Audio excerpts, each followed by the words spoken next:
Drugs in obstetrics and gynecology. Injection magnesium sulfate.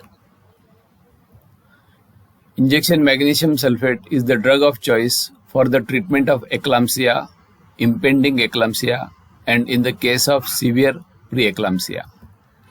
Most commonly, it is available as 2 ml ampule, which contains 500 mg per ml. So the total dose is 1 gram in 2 ml. This is 50% weight by volume solution. The other strengths are also available. This is the ampule of magnesium sulfate injection. It's a clear solution containing 500 mg per ml. This is 2 ml ampule. The cost is about 11 rupees and an expiry of 3 years. The mechanism of action. The magnesium sulfate acts by blocking neuromuscular transmission and decreasing the amount of acetylcholine liberated at the end plate by the motor nerve impulse receptors NMDA. It also causes some CNS depression and peripheral vasodilatation. The dose. Magnesium sulfate is generally administered parenterally in a loading dose followed by maintenance dose. Two regimes are commonly used. One is pre-charged regime, the second is Zuspan regime.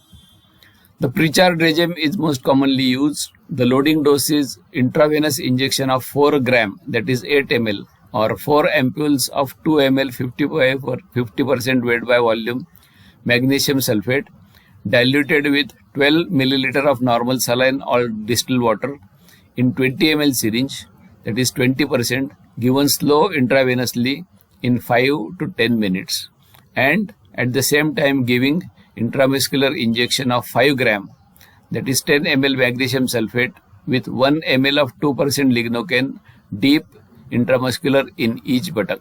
So the total dose comes as 4 plus 5 plus 5, that is 14 grams in pre-charged regime.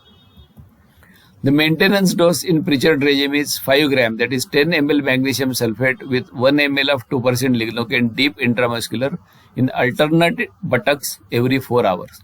This injection is very painful. That's why it is mixed with lignocaine and given deep intramuscularly.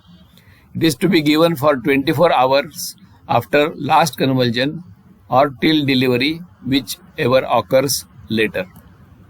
The second regime is a Zuspan regime. It is a total intravenous regime because intramuscular injections are very painful.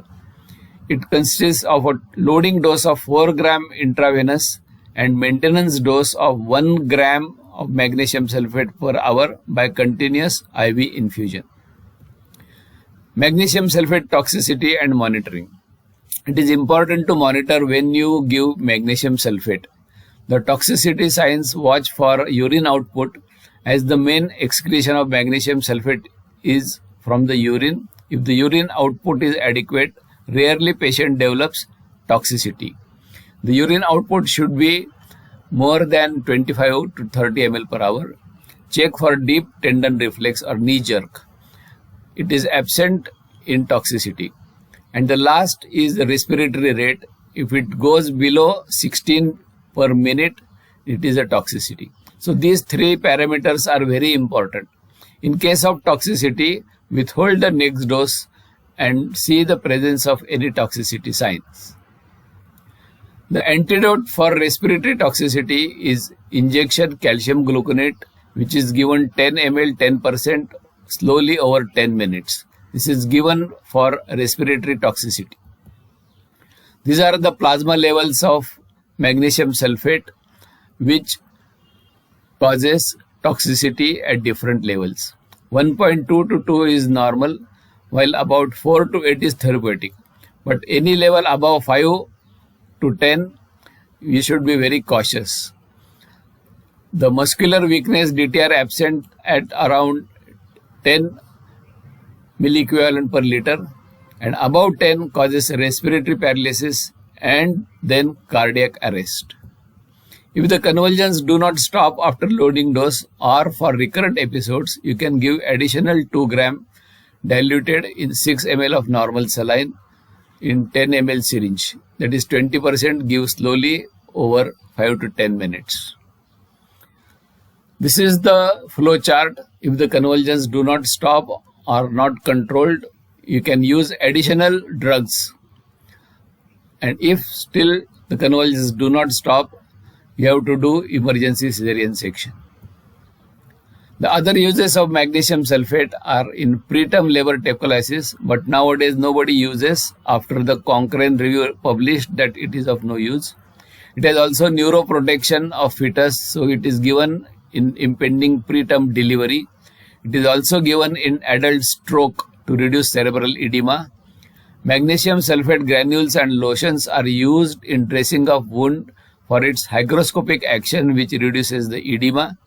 As a Epsom salt, it is used for bathing. Now, this is a part 1 video, and it is a very short and crisp, specially prepared for undergraduate exams. You can see the detail for postgraduate in the part 2 video. You can like and subscribe channel eLearn for more educational videos on YouTube.